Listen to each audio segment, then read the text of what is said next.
One of the most common questions we get asked as investors is, what do we look for when investing in a particular area? You're going to learn all of this and so much more next.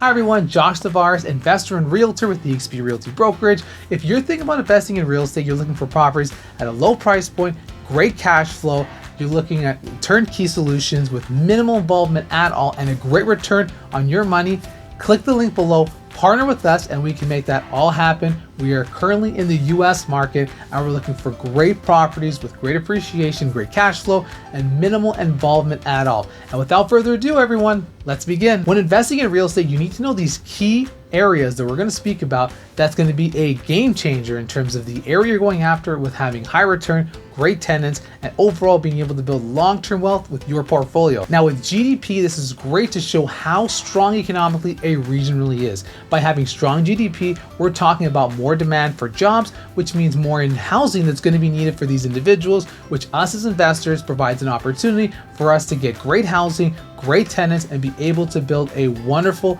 profitable real estate portfolio. Now with GDP, you can go about finding GDP on many different sites, including StatScan and even your own local economic development website for your own city. Rising population is a massive opportunity in terms of having the ability to have more people enter the region you're going after and be able to have more qualified tenants coming in who have great jobs, great employment certifications, and so on and so forth. They can rent from your home. And essentially, you're looking for an area that has a higher population percentage growth than the state or province that you're in. This information is easy to find and can easily be Googled to find the population change. It can be in economic development sites, it can be the city different sites that you're looking into, as well as it can be StatsCan that have the information of population growth from different times, from like example 2016 to 2020. And remember, as population continues to grow, it means there's more people coming into the area with more jobs being created, have better quality tenants, increasing your rents, increasing the value of your property, and having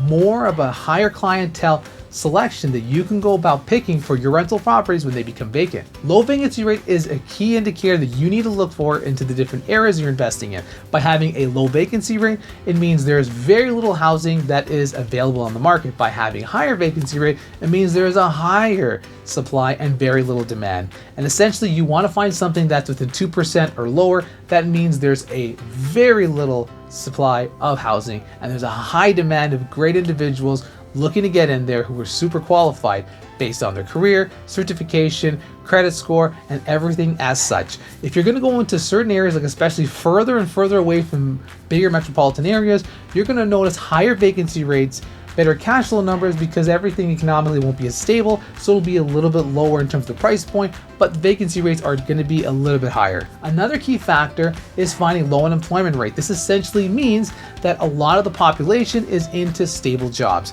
A higher unemployment rate essentially means more people are laid off, they're fired, or in between jobs, and essentially that's not good for us because it becomes harder for them to pay rent and so on. We want to have great tenants with, of course, good jobs, great credit score, who are able to take care of our property and be able to have the right clientele that's best to build our portfolio. Now, there are different initiatives that help with housing for individuals of lower income, and for some investors, rather geared towards that. Now, I will say for investors that decide to go that route, there tends to be a higher cost involved, given that the care of the property doesn't tend to be as high as individuals with better income streams. So something to keep in mind on the different strategy and the routes you decide to go. Rental rates is another key factor. This shows that rents are increasing, which means over time, it's showing there's a high amount of demand in that area to rent, whether it's an area with great jobs, a lot of student housing, or a mixture of both. And there's a lot of migration taking place. That means rents are increasing, which means over time your rents are going to substantially increase. When we were getting into St. Catharines, 2-bedroom apartments were about $1,200 on average. Now you can see similar units for about $1,700, sometimes $1,800 a month for a main unit, 2-bedroom, 1-bath. That is a substantial change from the $1,200 you would have seen in about 2017's time. Another important thing you need to look into the area you're investing in is if there's some sort of investor registration program. Some cities like Oshawa, every 2 years, you need to be registered with the city and pay a fee, and they'll have an inspector going out to your home to make sure that everything is up to code. Ideally, for us, we like to have the government have minimal say in terms of our housing. So ideally, we don't like to go in areas where we have to have a 2-year registration fee. It's additional cost, and essentially gives an opportunity for the inspectors to essentially want us to spend more into maintaining a home that's probably in perfectly good condition. Now, we highly recommend that you have a home that's in great, stable, wonderful shape, because we believe in creating great housing for great people. This is really important for those investors who've decided to go about the Airbnb route. Some cities either ban it or highly regulate it. So if the government finds out that you have an Airbnb and it's banned or highly regulated, this can be a big fine and lead to multiple inspection visits that can really hinder your portfolio. Now, jobs is a fantastic key integral part, and we love any type of area that has tons of jobs, especially jobs that are higher income, such as engineers, architects, tech, anything as such. This is fantastic because these individuals have a great income, they tend to have a great credit score, and they tend to take care of your property. So these are individuals that you want to invest more in terms of your renovation and have your home be in great condition so you can attract individuals for high rents. Another key factor associated with jobs is tax benefits. With cities that are very rich in tax advantages, for businesses, it's super impactful for jobs and everything else that works together in real estate, because then that way it becomes more profitable for a business to operate in that area and more incentives to create many jobs. You'll notice that smaller rural communities that are just outside of these highly populated metropolitan areas tend to have better tax incentives, and you'll notice large employers working out in these areas, removing everything over so they can get a better return on their money, stimulating the economy, which makes it fantastic for anyone investing into those communities. Another massive one is transit.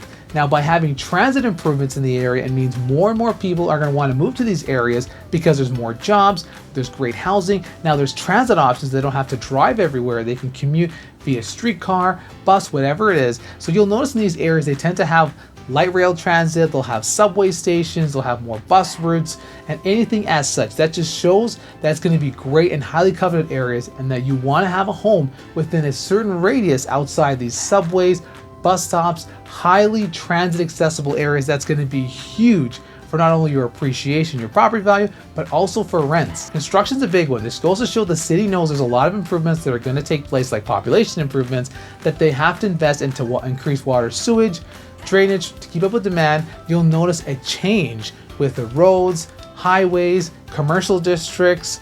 You'll notice improvements in bridges and everything as such that's going to benefit everybody involved. There you have it. I hope this information was super helpful and insightful. It gives you all the information you need to know in terms of where to go about purchasing your next rental property.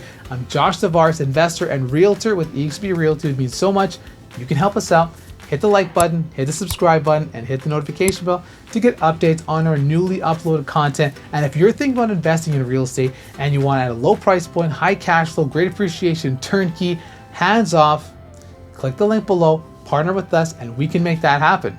Thanks so much for watching. See you next time.